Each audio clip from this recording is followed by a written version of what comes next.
আমরা 16 volt supply পাবো 13,003। ঠিক আছে, তো এগুলা মাত্র 60 টাকা পিস। 13,003 ভোল্টেজ রেগুলেটর, এটা মাত্র 60 টাকা পিস। ঠিক আছে, আর 5 ভোল্ট সেকশনে যে 78L05 ভোল্টেজ রেগুলেটর ট্রানজিস্টর থাকে,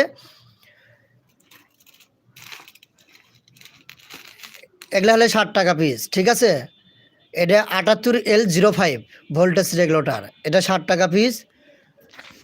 আর এই যে এটা হলে 10 টাকা পিস, এটাও কিন্তু 78L05। ঠিক আছে, এটাও ভোল্টেজ রেগুলেটরই।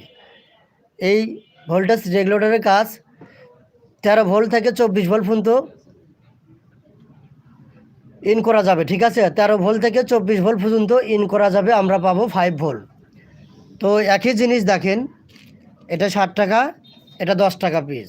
আরেকটা আছে 20 টাকা পিস, যেটা এসএমডি মিশুক কন্ট্রোলারে থাকে। ঠিক আছে, সেটাও আমি দেখানোর চেষ্টা করতেছি।